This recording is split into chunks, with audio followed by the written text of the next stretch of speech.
Thank you, Marianne. Bring this meeting to order for February 8th, the full authority meeting.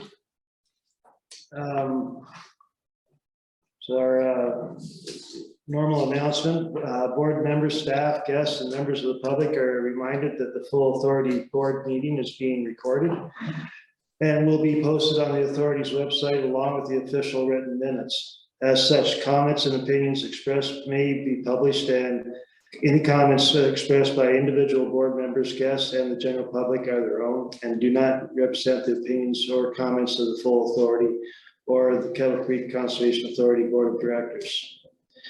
The recorded video of the full authority meeting is not considered the official record of that meeting. The official record of the full authority meeting shall consist solely of the minutes approved by the full authority. I'll ask for any disclosure of pecuniary interest.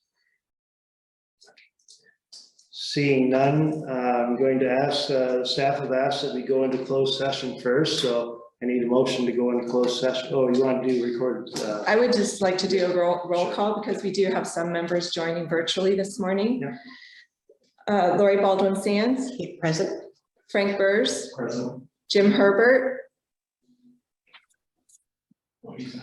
I'll call one more time, Jim Herbert. Grant Jones. Here. Sharon McMillan sent regrets. Todd Noble. Here. Sam Trousseau. Here. John Wilson. Here. Thank you. We have quorum. Okay. Now I'd like a mover and a seconder to go into closed session. Lori and Todd. We'll call a vote again, please. Baldwin-Sands. Yes. Burrs. Yes. Jones. Yes. Noble. Yes. Trousseau. Sam. Yes. Yes. Wilson. Yes. And that motion passes. Okay, thank you. All right, I'd like to stop the recording, Mary.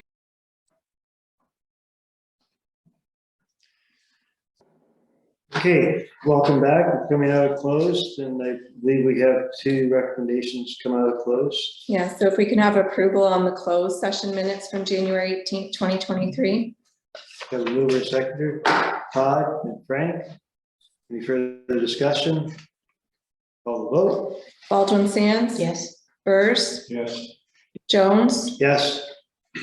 Noble. Yes. Trousseau. Yes. Wilson. Yes. And that motion passes. And second recommendation. Second recommendation was that staff proceed as directed on a legal matter. Okay, mover and seconder, please. John and Todd. Any further discussion? Call the vote, please. Baldwin-Sands. Yes. Burrs. Yes. Jones. Yes. Noble. Yes. Trousseau. Yes. Wilson. Yes. And that motion passes. And we have the full authority meeting minutes from January 18th. Any errors or omissions? Hearing none, can I have a mover and seconder to adopt? Frank? John? Call the vote, please. Baldwin-Sands. Yes. Burrs. Yes. Jones. Yes. Noble. Yes. Trousseau. Yes. Wilson. Yes. And that motion passes. And we down to matters arising. We have one item regarding the Western Fair Association membership appointment. Elizabeth, you want to tackle this one? Yeah, so to the January meeting, some members asked about the Western Fair Association and we had no interest in a candidate at that time. I did get the requirements from the Western Fair and included it in the advanced package.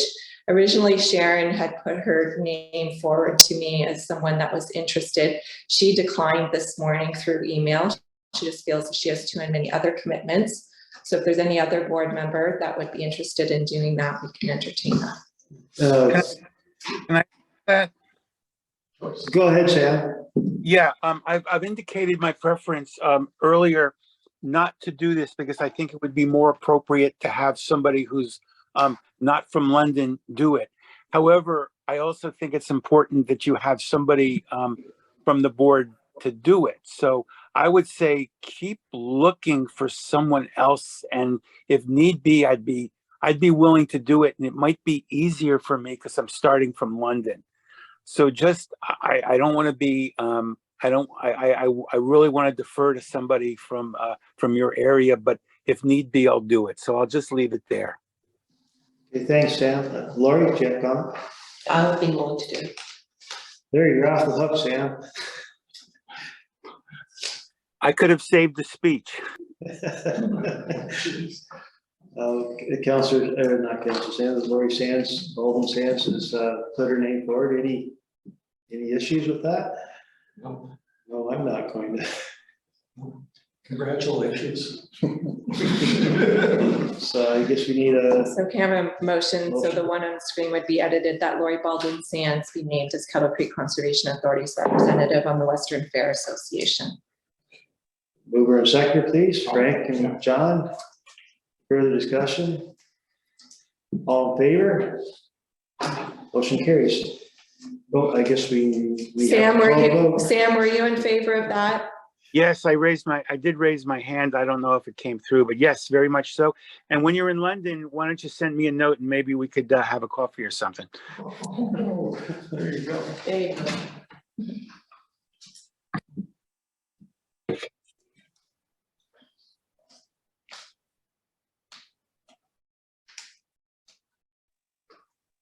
Okay. Next, correspondence. We have an invitation from Lower Thames Conservation Authority to join their AGM on, when was it? It was The February 23rd. 23rd.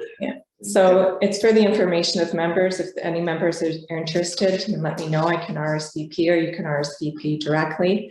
I did put, although we haven't received them, we typically receive invitations both from Catfish and Long Point. I hadn't received them at the time of these packages, so I just put their annual general meetings for your information on the screen as well. Catfish's is planned for the February 23rd as well, starting at 2 p.m. And Long Point Regions is at their head office in Tellsonburg on March 3rd, starting at 1:30 p.m. Is that something that we should be going to, or? Typically the chair or myself make it. I know that I can't attend the meetings on the 23rd just due to a previous commitment, but I will probably attend the Long Point Region 1 on the 3rd. Well, I can do the 23rd for the Catfish, and I will be attending the Lower Towns one as well. So since it's in our watershed for Southwell. Yeah, so at least we have representation at the meetings. Okay. So that's just for information if we can receive them. Okay, motion to receive. Alden Sands, Noble, Baldwin Sands. Yes. Burrs. Yes. Jones. yes. Noble. Yes. Trousseau. Yes. Wilson. Yes. That motion passes. Okay. Move down to statements of revenues and expenses. Do you want to head off before we? Yeah, and I'll give some opening comments. So the draft statements were put out in your advanced package. The audit was completed the last week in January. We did have a successful camping season, as well as revenue from our forest management at Lake Whitaker, and a one-time land donation valued at $228,000 that contributed to a positive year-end position of $236,000. That positive year end did allow us for the opportunity to put some additional funds to the capital reserves, which was good news in anticipation of our 5-year capital plan and some expenses that we will have at the Dale Dam, as well as the revenue from the Lake Whitaker forest management was pushed as per previous motions to the Conservation Lands Management Reserve. So all in all, a good year. Then we do have the auditors, Scott Trevors and Jim Frederick are on the line, and we'll make a formal presentation of the financial statements. Again, they're in draft for review and comment of the board today, with final approval being at the AGM on the 22nd. Any questions for Elizabeth before we bring Scott Enns in? Okay, so bring Scott Travers and Jim Frederick from Graham Scott Enns into the meeting. And we'll let them present their financial findings, statements. Okay, thanks, Grant. Good morning. Can everyone hear me okay? Yes, We can. Perfect, okay. Yes. So hello, good morning. For those of you who don't know me, my name is Scott Travers. I'm a senior manager here at Graham Scott Enns, and on the line also is Jim Frederick, who's a partner here. And I'll be briefly going over the audited financial statements for December 31st, 2022 for the Kettle Creek Conservation Authority, which will consist of our auditor's report, the financial statements, and the financial statement notes and schedules attached to those. So what we have in front of us here is our auditor's report, and it's broken down into a few sections, which I'll go over. The first section of the auditor's report is our opinion, which outlines what we audited, and that being the financial statements and the notes to the financial statements. So our audit opinion is that we issued an unqualified opinion on these financial statements, which is to say that our audit concluded that financial statements were free from material misstatements. Okay, so I'll now go over kind of our audit opinion. I'll read that out loud for you. The first paragraph there, we have audited the financial statements of Kettle Creek Conservation Authority, which comprise the statement of financial position as of December 31st, 2022, and the statement of operations and accumulated surplus, statement of changes in net financial assets, and the statement of cash flows for the year ended, and the notes to the financial statements, including a summary of significant accounting policies. In our opinion, the organization's financial statements present fairly, in all material respects, the financial position of the organization as at December 31st, 2022, and the results of its operations and its cash flows for the year then ended in accordance with the Canadian accounting standards for public sector entities. So again, in conclusion, that's just to say that it is an unqualified audit opinion, and then we found no material misstatements in these statements. The next section of the auditor's report, that's our basis for opinion. That outlines that we conduct our audits in accordance with applicable Canadian auditing standards. The further sections, the responsibilities of management and those charged with governance, I should say that's the board. This paragraph outlines that the management is responsible for the financial statement notes and controls that are appropriate to reflect the transactions. The next section is the responsibilities of the audit, which is the bottom there, is our auditor's responsibility for these financial statements. So that's this page that carries on to the next page. It outlines a bit of what an audit is and what we're looking to obtain reasonable assurance that the statements are free from material misstatements, and that will communicate any deficiencies or finding with those charged with governance, which is the board. So you can kind of see 4 or 5 points there that kind of outline high level what we're trying to accomplish during our audit. Okay, so that's our auditor's report, which would be dated at the bottom, and I'm sure you can see the date there, but it'll be dated at the AGM February 22, 2023. Okay, scrolling down, there's another page there, which we get into the statement of financial position would be the next page. So this here shows the statement of financial position, which is the assets and liabilities of the authority of December 31st, 2022, with comparative figures for 2021. So this is further broken down into financial assets, which are your cash, your investments and receivables. That's about 1.7 million. And our liabilities and revenue deferrals, people we would owe money to, about 1.14 million. And then our TCA, our non-financial assets, about 3.4 million, give us an accumulated surplus of 4.1, just fairly comparable to the year before. Okay, so going down to the next page. This is our statement of operations and accumulated surplus for the full year ended December 31st, 2022. So we have this year, there's a budgeted column and a comparative column here, which outlines the authority's revenues by type. So grants and fees, any land donations, you say, any levies, and then the expenditures by program. Okay, so we have our revenues of just over 3 million and our total expenditures of 2.7, which gives us that surplus that Elizabeth mentioned of 236,000 on the statement of operations. Okay. So in the agenda packages, I believe there's a full set of financial statements. So these 4 or 5 pages are just excerpts of those financial statements. So I'm not going to go through all those, but including those statements are the statement of cash flows, statement of changes of net assets, and also there's an explanatory financial statement schedules and other required note disclosures as required to be in conformance with the Canadian accounting standards for public sector entities. So those in a nutshell, it's kind of accounting policies and how we report all the significant accounting transactions that occurred throughout the year. And there's also some explanatory notes that further explain what's in some of those numbers on those pages that were presented. So there are no new additional statements or notes that were added this year if you compare to the prior year, nor are there any new accounting standards or changes in the presentation that we'd like to bring to your attention. So again, although I did not go into too much details, the figures of fluctuation, that's more of a management discussion. It should be noted that there are no discrepancies with management, from the results and figures previously presented to the board.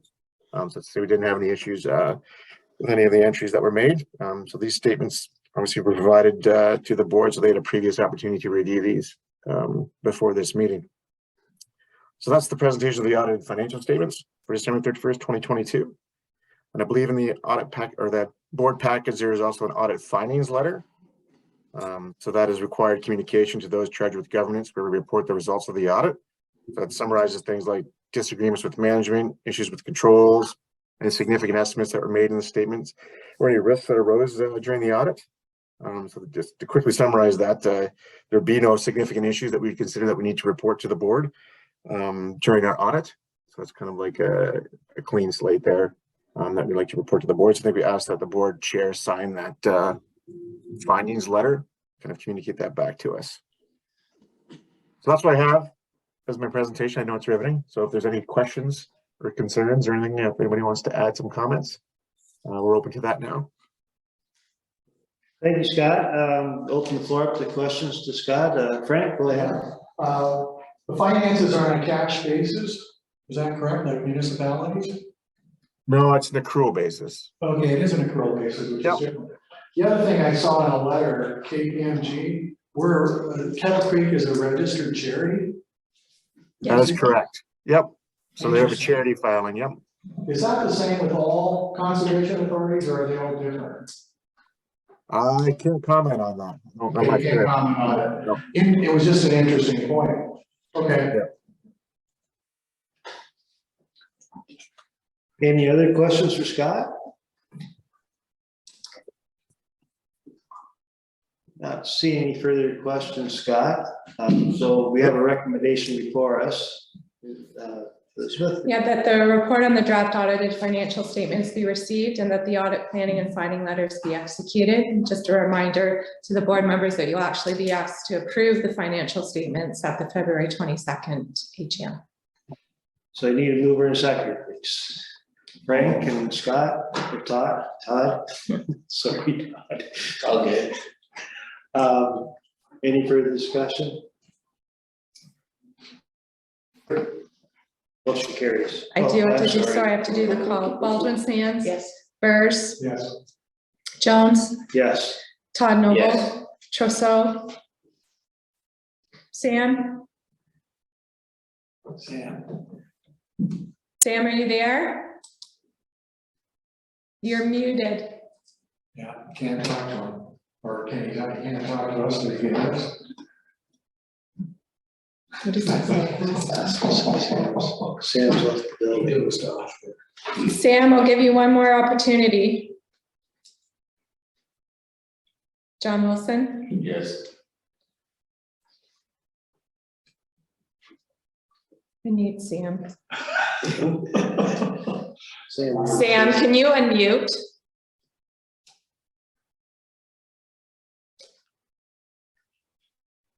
Hang in there for a second. On his phone and say. Yeah. It's a good chance he's on his He phone. comes back on the screen and he's got powdered sugar. This is unfortunate when we have 3 reps from London, we only have 1 right now, so we really need a response from Sam. Be good. He's buying coffee next time.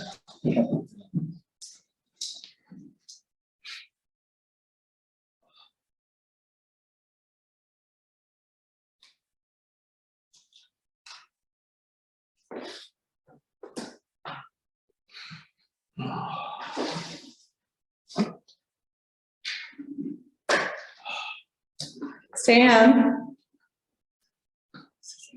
Bet you it goes to voicemail. Yeah. Very brown You're here. drilling in the winter or no? Such as. If it gets down below -15, then we spend more time fighting your water lines than we do drilling, so we just sort of.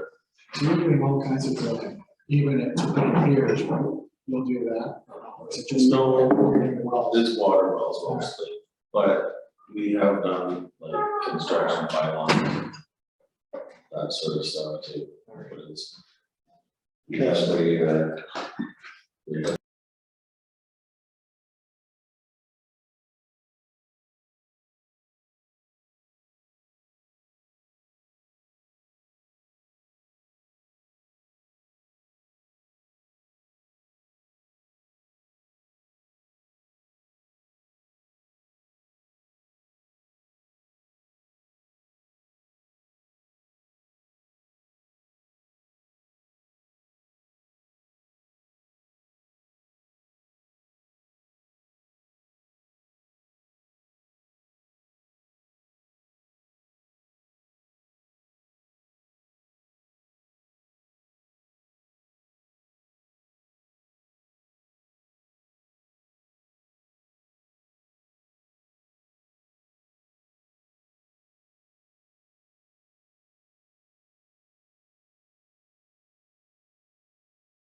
I'm sorry. I'm sorry.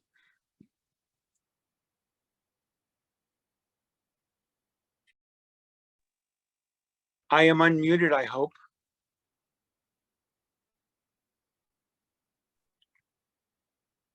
Hello?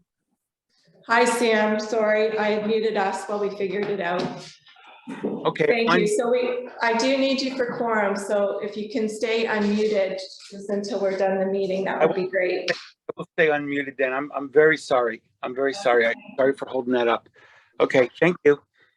So we'll have Elizabeth reread the recommendation. So the motion is that the report and the draft audited financial statements be received and the audit planning and filing letters be executed.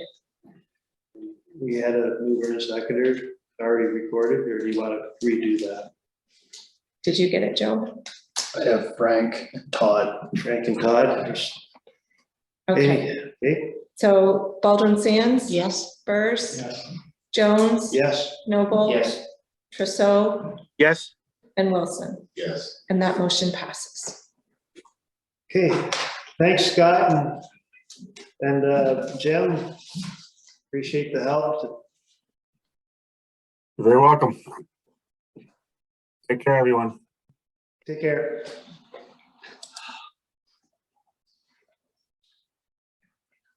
Okay, cool. Next time. So the next item was the draft 2023 budget. Again, it was circulated again out in your packages. This one basically accounts for the updated 2022 actual numbers were put into the budget for comparison. In some cases, the draft budget was updated just minor to match comparisons to 2022 actuals, as well as the 2023 amortization rates are now reflected in that budget. With all of those changes, there's no impact to the municipal levy. Again, this was circulated out to our member municipalities on January 19th. And to date, we've had no comments, questions, or concerns submitted to them. The final budget as presented in this draft will be presented to you for final approval at the February 22nd, 2023 annual general meeting. So it's just, again, put out there for information. If you do have any questions or concerns, please let me know. Otherwise, we'll be looking for approval at the annual meeting. Any questions at this time from members? no question. Questions, Sam? No question. Okay, thank you. Through the recommendation. I'll just move receipt of the draft budget with the updated numbers. Okay, mover and seconder. See, Todd and Frank. Baldwin Sands? Yes. Burrs? Yes. Jones? Yes. Noble? Trousseau? Yes, Wilson? Yes. And that motion passes. Next item, Dale Dam inspection. Sure, Mr. Chair, I'll take this just in the interest of time. So the Dalewood Dam inspection report, we're now doing quarterly inspections on the Dalewood Dam. GD Valley was contracted to complete those for us. The last inspection was done in December 2022. They do continue to find signs that the dam is deteriorating. In GD's Valley opinion, the spillway and wing walls continue to show deterioration since their last inspection in August. The delamination on the wing walls has grown, and the south wing wall specifically showed increases in delamination by about 6%. They continue to recommend that the refacing of the wing walls be done within 1 to 5 years, but the spillway needs to be done within a year. If members remember from some of our orientation material as well as the budget reports, this is something that was considered repairing the Dalewood Dam, the concrete repairs in 2022. However, we didn't have a very competitive bidding process, and the bids that came in were far exceeding our budget. So we're taking the time to build our reserves and hopefully rebuild this back into our 5-year capital plan to take this on. One of the last motions from the previous board in October of 2022 was directing staff to also look at decommissioning as a viable option. So I'll be looking, staff continue to look at that. And we'll be bringing a full report back to the March full authority meeting. The only other comment that I would make on the latest report from GD Valley is the December inspection that they did do. The water levels were such that they could get in there and give a really good inspection, and we're able to get up close to both the spillway and get a better sense of what's actually going on. So I think the next inspection that we look at will give a really good sense of how what deterioration is actually happening. I do have a sense of what they did note in December is a result of them being able to be more up close to the structure and actually give a good investigation. So we continue to monitor on a quarterly basis, and we'll be bringing back a full report of options, including what decommissioning might look like at the March full authority.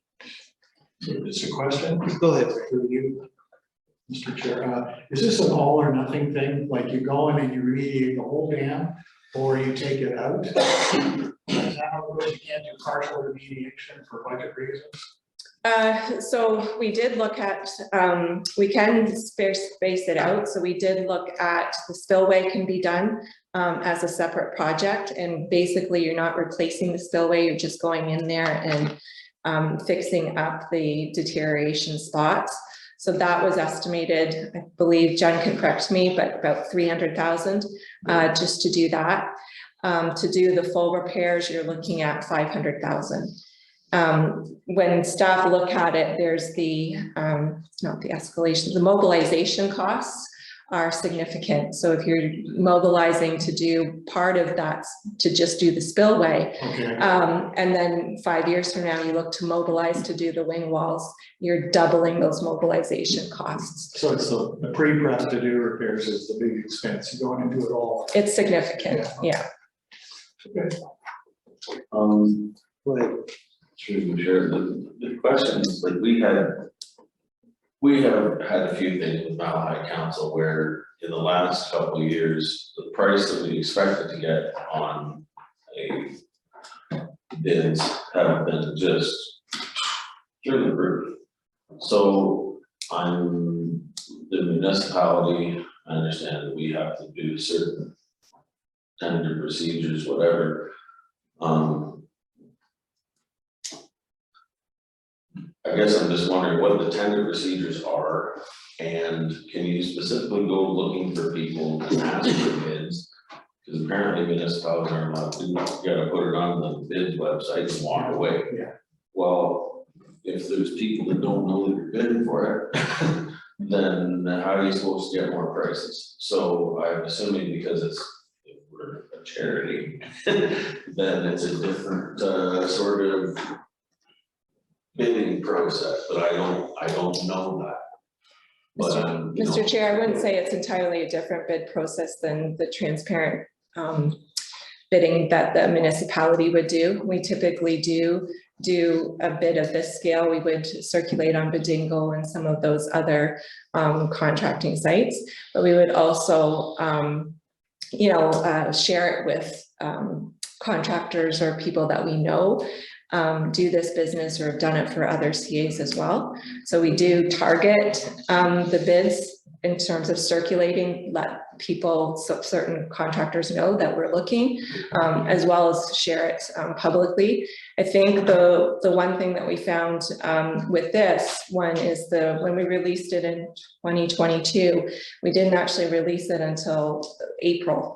And what we found, or what the advice that we got, is if you're coming out with something like this, you need to be getting it out in January, Yeah. December, January, so that you're getting them before everyone is booked, and you're getting the most competitive bids and the most bidders, because they're looking for work for the next year. So that's what we'll be looking for in terms of bringing in the report in March and doing all our homework and stuff, is to, if we do go to bid, the plan was for 2023 to be bidding, like have the bid out in January. And if it goes out in December, it's based upon their formulas for the previous years rather than going forward, Right. because they usually do the readjustment of the prices and the price policy in January, February. So that way you get the advantage of the December billing. They still gotta cover the cost of somehow. That they do, but it's based upon those prices of that time. And that's one of the things that the city of St. Thomas does, is it tries and enforces to try to get out those bids in December for that purpose. So we'll be coming back to this later. Okay, so there'll be more information in March that staff will have, but we wanted you to have the benefit of this information from the December report. So the motion is that the staff report and GD Valley's letter dated January 10th be received. Okay, So moved. Lori, seconder. Todd, any further questions? Baldwin Sands, Yes. Burrs, Yes. Jones, Yes. Noble, Yes. Trousseau, Sam,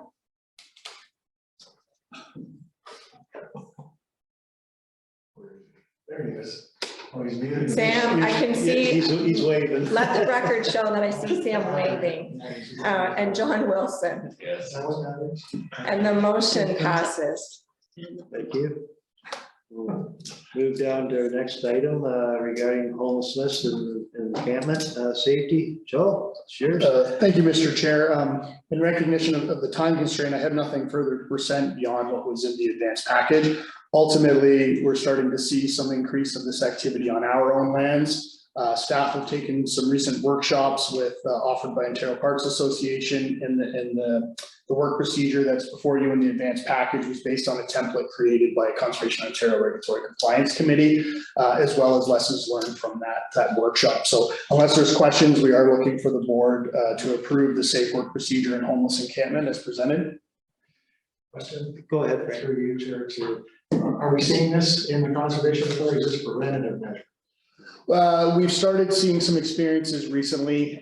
There's been a couple occasions where some of the community services, local community services are using the campground as kind of a temporary location of giving campsites, paying for campsites.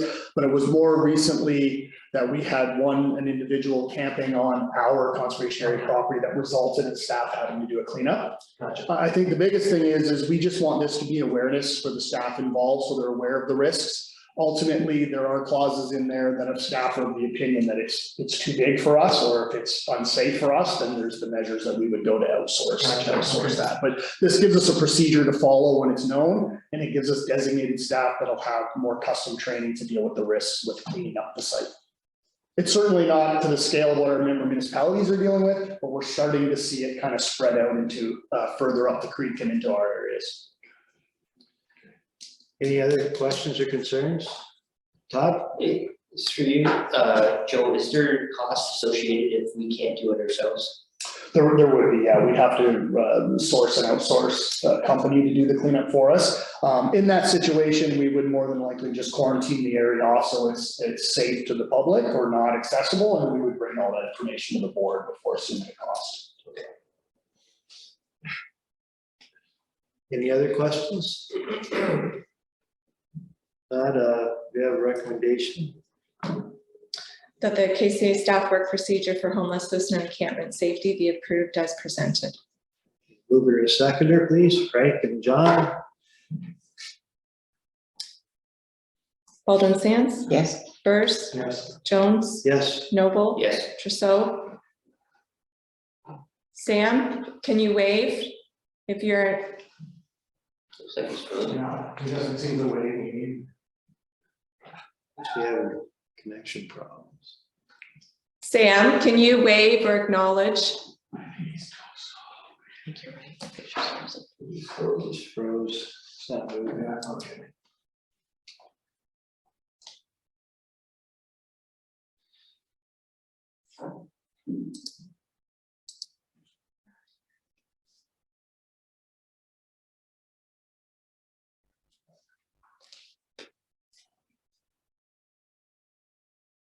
It's gonna have to be something discussed tomorrow.